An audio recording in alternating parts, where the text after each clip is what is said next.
Olá, bom dia, galerinha do sétimo ano, tudo bom, meus amores? E aí, galerinhas, reta final, hein? Estamos aí já caminhando para finalizar as nossas aulas, né? Sexta-feira, depois virão as semanas de avaliações, e aí a galera que tá com a nota tudo ok, tudo bonitinho, né? Já vai passar de ano, quem aí tem notas ruins vai fazer uma recuperação, mas tudo caminhando. Bom, meus amores, vamos hoje trabalhar o capítulo 16, ok? E vamos falar sobre Brasil, um país de desigualdades. E aí o livro traz pra gente, ó, foca aqui com a tia nessa imagem, né? O que vocês percebem? Um lugar, né, ó, bem afastado da cidade, porque a cidade está aqui, ó, lá ao fundo, né? Então a gente percebe aqui uma comunidade bem carente, né, com algumas casas bem pobres, restos de lixo, carros, né?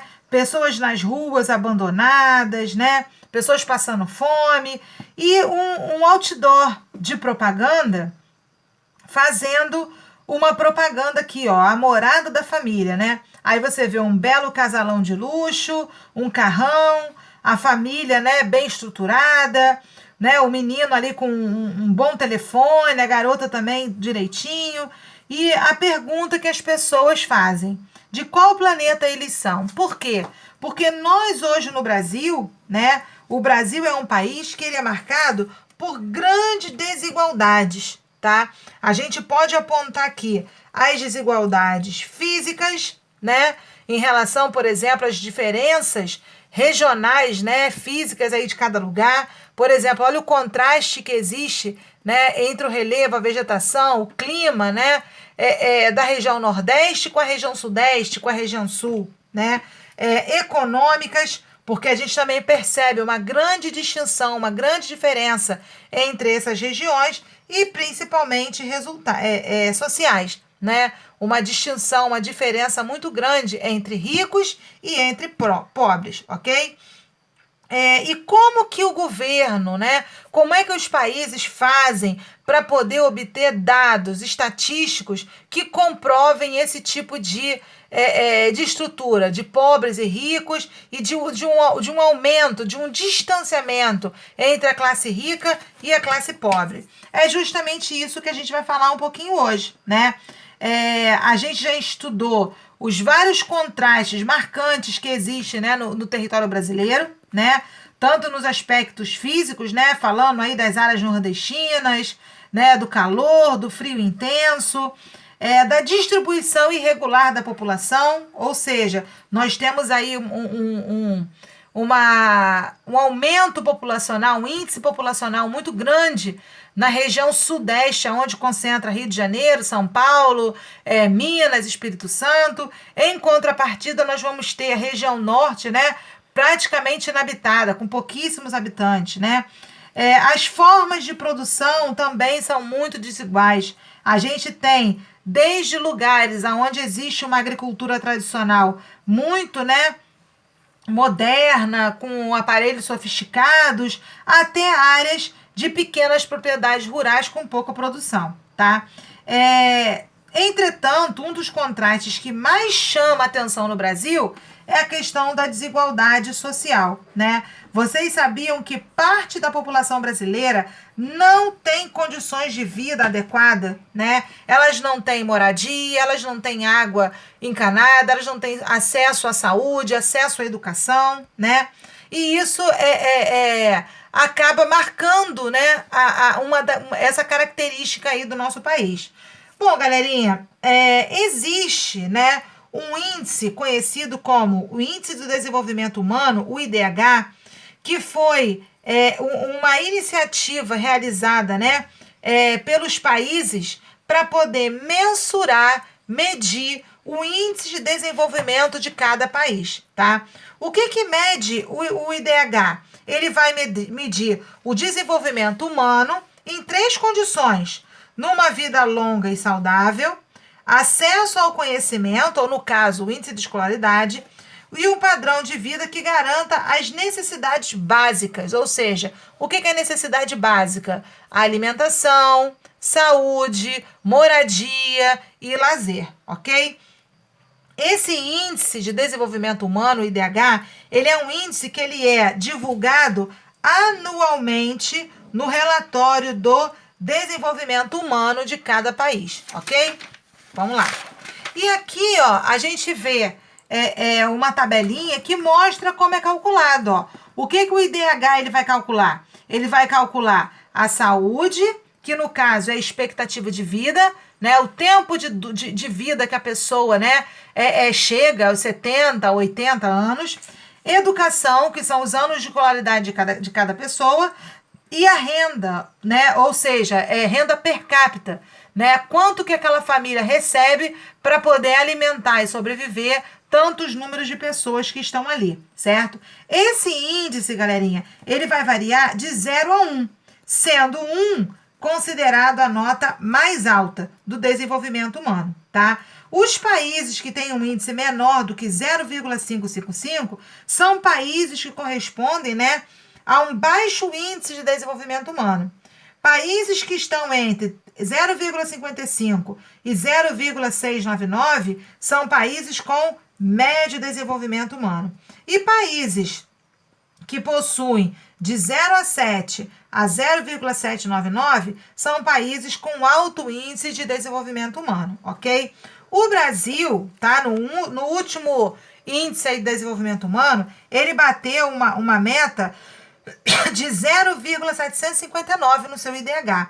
Então, ele é considerado, né, uma categoria de países, né, que estão com alto desenvolvimento humano. Mas a gente sabe que, na prática, tem vários fatores que, infelizmente, acabam contribuindo para que esse resultado não seja tão positivo aí.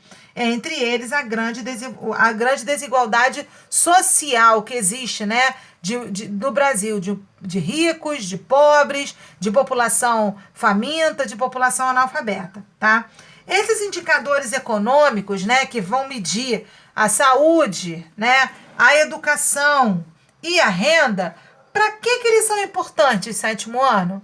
O que vocês acham que o governo faz com toda essa pesquisa? O governo pega e guarda? Não, tá? É feito um investimento. Os países, as regiões, os estados, os municípios que têm acesso, tá, a esse dado estatístico de saúde, educação e renda, ele procura fazer o quê? Investir aonde tem mais necessidade, tá? Por exemplo, se a educação está com um índice muito baixo, o governo vai investir em escola, né? Se, por exemplo, a saúde, né, está com um rendimento baixo, ele vai investir em postos de saúde e hospitais, entendeu?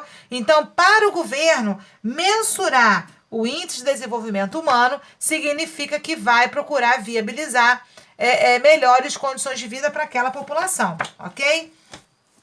O que a gente pode entender como expectativa de vida? A expectativa de vida, galerinha, é o tempo de vida médio que cada ser humano tem em cada país. Por exemplo, olha só que coisa interessante, a expectativa média no Brasil.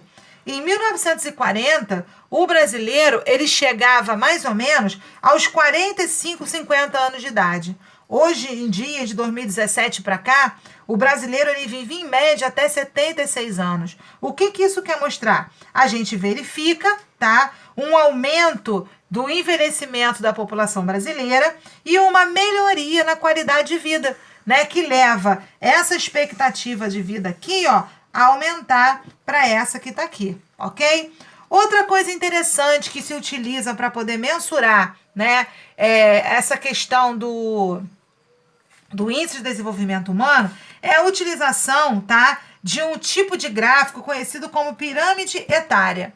A pirâmide etária, galerinha, nada mais é do que essa estrutura aqui que a gente pode ver, ó, né, aonde procura, de um lado, medir o índice de homens, de outro, o índice de mulheres, e de baixo para cima, né, a data, né, a idade das pessoas. Então, por exemplo, a base da pirâmide, que geralmente vem essas primeiras linhas aqui, ó, é a base jovem, é onde está, né, as crianças e adolescentes até os 19 anos. Geralmente o corpo da pirâmide, né, até aqui mais ou menos, ó, é onde se concentra a idade adulta, a idade de produção.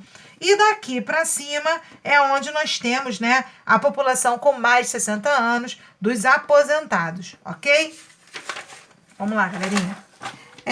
O formato da pirâmide brasileira, por incrível que pareça, ele é característico de países que têm a fase da transição demográfica, ou seja, ele apresenta uma aceleração no crescimento vegetativo, tá? Em razão da redução da natalidade e aumento da expectativa de vida. Ou seja, esse crescimento vegetativo é quando você tem o número de mortes menos o número de nascimentos e você consegue ali ter um número real da população existente naquele lugar. Então, se percebe de uns anos para cá uma desaceleração desse crescimento vegetativo. Por quê? Porque está reduzindo o índice de natalidade, que é a quantidade de crianças que nascem, tá? E está aumentando a expectativa das pessoas de vida, né? Que de 45 anos, a maioria agora pulou para 76 anos de idade em média, ok? Vamos lá, 7º ano. Continuando aqui. Na saúde, né? Que é uma das características aí do índice de desenvolvimento humano, é bom a gente saber, né, que a população apresenta um índice satisfatório de mortalidade infantil. Há muitos anos atrás, o Brasil ele apresentava um índice de mortalidade infantil muito grande, né? Por quê? Porque as crianças não tinham acesso à vacinação, o índice de desnutrição era muito grande, muitas crianças morriam desnutridas, né? Então, de uns anos para cá, isso mudou, né? Houve aí uma vacinação em massa para as crianças, né? As crianças que ficam desidratadas, o soro caseiro, ele ajudou a salvar muitas dessas vidas, entendeu? Infelizmente, a gente ainda tem um índice de mortalidade infantil no Brasil, principalmente nas regiões onde são mais pobres, tá? E o que isso possibilita? O que isso mostra? Mostra pra gente que ainda existem lugares no Brasil onde as pessoas têm poucas condições de saneamento básico e principalmente alimentação, né? Existem famílias, tá, que não conseguem ter nenhuma refeição decente no dia, né? Isso é muito triste. Bom, galerinha, outro índice aí do IDH, a escolaridade. A escolaridade é para mostrar qual é o nível de escolaridade da população, até que idade a maioria da população consegue estudar ou finaliza os seus estudos. Ah, professora, mas para que isso é importante? É importante porque a gente sabe que o mercado, né, de trabalho, ele exige pessoas competentes, exige pessoas capacitadas, pessoas que estudaram e se formaram nas profissões, né?